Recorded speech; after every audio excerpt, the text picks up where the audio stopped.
Thanks for staying with us. And now joining us for this conversation, we have Ambassador Edith Ssempala, Head Women League Alliance for National Transformation, Uganda. We also have Bbiira Kiwanuka Nassa, a political affairs analyst who also joins us from Hoima, Uganda. Welcome to the conversation.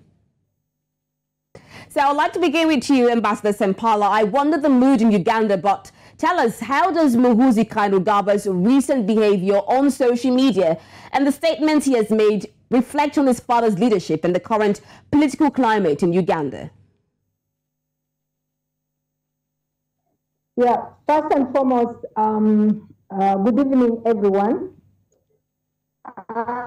The behavior of General Muhoozi would be of no consequence or problem if only he was not a serving military officer, general for that matter, in the military establishment in Uganda. Because it is illegal for serving military officers to be partisan and to politics. They are supposed to be above politics. Their roles are different. And so that is where the problem lies, really. Otherwise, I mean, if he was not a military officer, yeah, he could say whatever he wants, and if it goes, it goes. If it doesn't go, it doesn't go.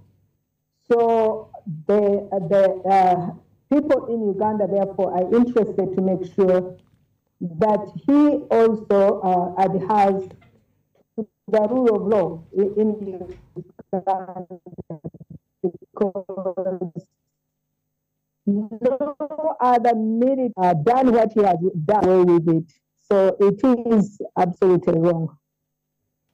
Now, Madam Ambassador, General Muhoozi, like you said, has violated almost every rule and code of conduct that the UPDF imposes on its serving officers and men.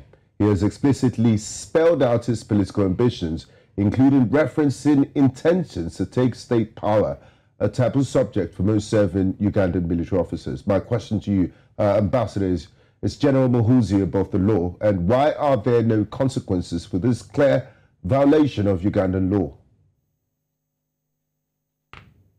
I guess there are no consequences because of the state of politics and the state of affairs in Uganda.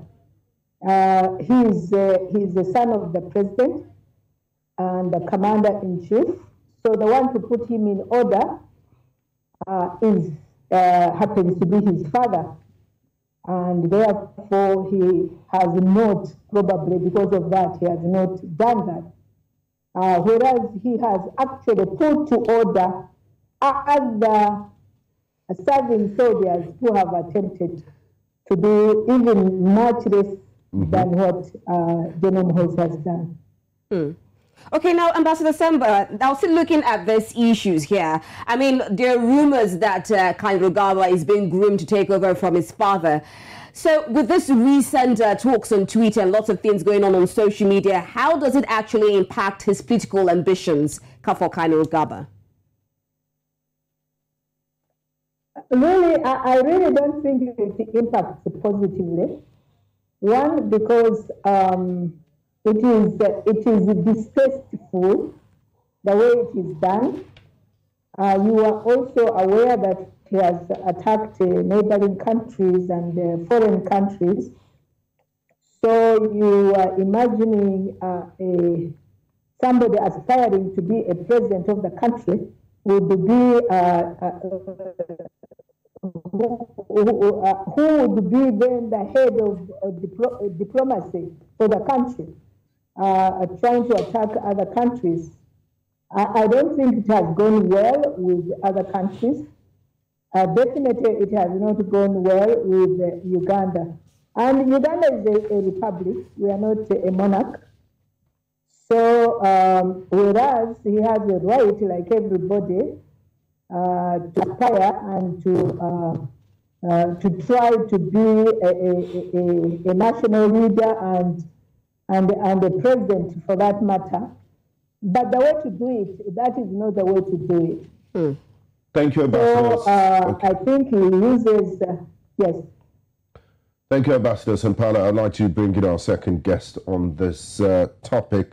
Bbiira Kiwanuka Nassa, political analyst, joins us from Hoima, Uganda. Welcome to you, Bbiira. Thank you for hosting me. Now, Bbiira, in General Muhoozi's most recent spat, he threatened to invade Kenya.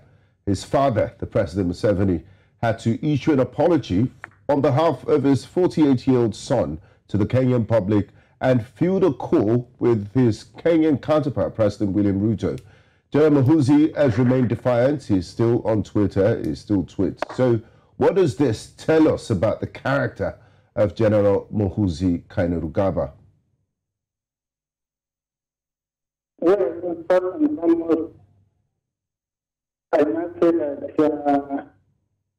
a lot of what General Kainerugaba is doing him as a person, so in the public surface, represent the Uganda People's Defense Forces and Uganda as a country. And in my view, firstly, I feel that the communication that, especially using his Twitter, that he does it in a view of public impunity that has been exposed to him by either parenting or as a means of delivering foreign military policy by the head of state, that means that is President Museveni, his father.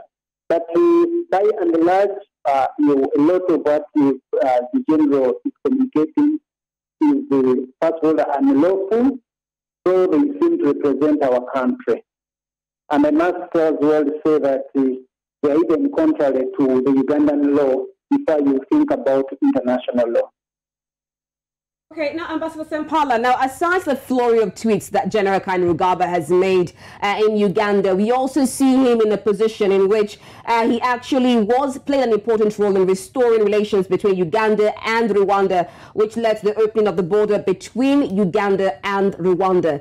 Can we still see General Kainerugaba as a peacemaker, so sort of, in Uganda? Well, I must say that Uganda is currently stuck with a failed political transition. And as a result, the current president, that is President Museveni, is trying to take advantage of a friend who in this case happens to be his biological son. So a lot of what is happening is managed. You cannot outrightly say that his alliance or friendship with Kigali automatically opens up the border. The opening up of the border, for example, was a process that he climaxed politically by going there. But by and large, we are having a regional crisis whereby most of these countries, especially Uganda and Kigali, are in a crisis where start with how do we transit from the two big men. And as a result, they play the political gymnastics internally, and then what is communicated is that that gives a leeway or hope that just in case we are hosted or we lose power, we should still be in charge. But a lot of what is happening, especially the opening of the border, the communication, especially representing Uganda, they are rather two big men playing their politics. That is Kagame and Museveni, and I cannot say that they represent a big alliance between General Muhoozi and the Kigali, but rather they communicate that this gives us assurance just in case we leave power. In other words, there are softness for the transition. They are not necessarily processes that show that Lady General Muhoozi has done the diplomacy well. Rather, they give assurance that in case we lose power, please secure our safety. And they're trying to communicate to the public that our safety is guaranteed only when it is our own. That is a biological son. I'd like Ambassador Ssempala to have the last word here. Now, Ambassador, Kiwanuka's supporters say he offers Uganda the opportunity of a peaceful transfer of power in a country that has not had one since independence from British colonial rule in 1962. You know the story of Obote to Amin to Obote, and then the Bush rule and Museveni. So what do you make of this? Is Uganda ripe enough for a president that is not a Museveni?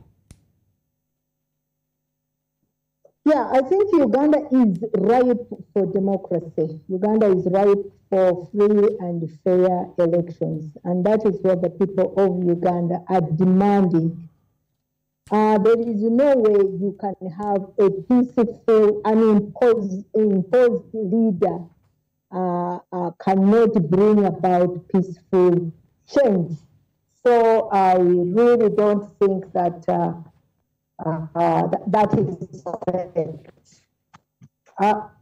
Full transfer of power would be when the people of Uganda are allowed to express their views through free and fair elections. That is the only way you can have peaceful transfer of power. And Ugandans are ready for that, and we are yearning for that. And yeah, we believe that that is good for democracy, for Ugandans. It is good for President Museveni himself and his family, because anytime you have change that is not peaceful, you can never know. There is no winner, basically. All right, definitely a change can only occur when there's a free and fair election in Uganda. Thank you so much, Ambassador Edith Ssempala, Head of Women League Alliance for National Transformation, and sharing so much light on these views. And of course, Bbiira Kiwanuka, Nassa, political affairs analyst, who joined us all the way from Hoima, Uganda. Thank you so much for joining us on the conversation. Thank you. And this is where we draw the curtains in today's edition of The Conversation. Thank you for being a part of this wonderful program. I'm Gbenga Aborowa. And I am Rita Omodia. See you again next week.